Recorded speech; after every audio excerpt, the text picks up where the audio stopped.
Greetings, Eric Hammond here with the Joy of Homesteading. This piece of meat you see behind me hanging from the ceiling fan is biltong.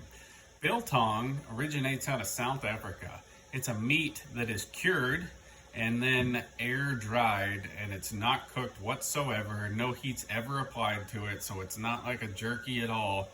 They basically take and soak the meat in a vinegar-based solution or Worcestershire sauce or a combination of the two, and then they salt it, they pepper it, and they put coriander seed on it, and then they just hang it where there's an air blowing across it like a fan for anywhere from 2 days to, gosh, maybe a week or more, and then they just eat it. And apparently it's really good. Right up here I have a piece of deer meat that I have done this too. I got Worcestershire sauce on it. You're supposed to soak it for like 6 hours. I did this for a day, and then I kind of patted it dry. I salted it. I used kosher salt. I put pepper on it, and then it turned out we didn't actually have any coriander seeds, so I put spice bush on there because you guys know me, I love spice bush. And then I just hung it up on this fan. I was like, where do I have a fan I can dry this? Well, I have one right here. And I just used a paper clip that I bent into an S shape. I just hung it on there. This has been here like 3 or 4 days.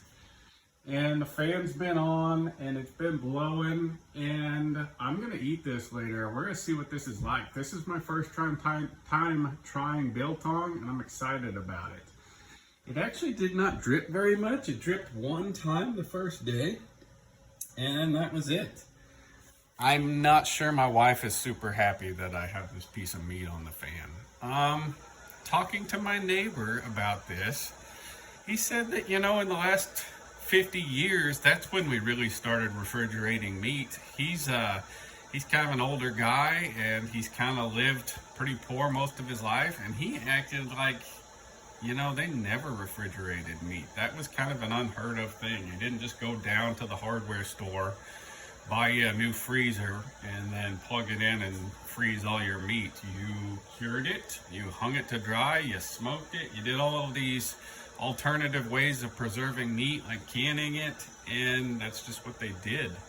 And this is apparently a safe way to cure a meat and then eat it. And it's completely raw, and I'm trying to wrap my mind around that one, but let's just give this a go in a little bit, and I'll tell you what it's like.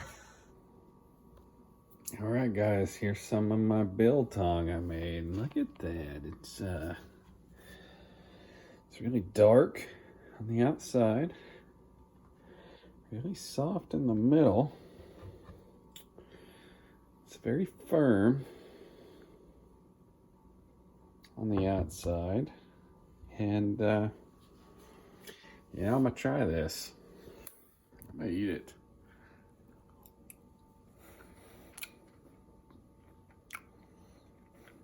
It's not good.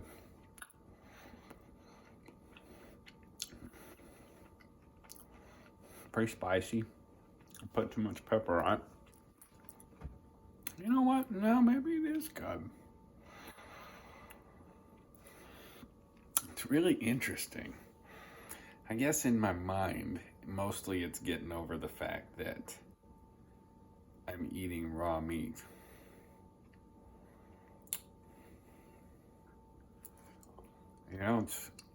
It's more tender than jerky. The outside's like jerky, kind of, but the inside's very tender. No, I changed my mind. I do like it. It's interesting. This is good. I'm eating raw meat that I just let hang in my living room or my kitchen under a fan. How did I get to this point in my life? I think I'm gonna make some more. You know what? I think it's actually good. Well, if you like following a guy who just hangs raw meat in his house and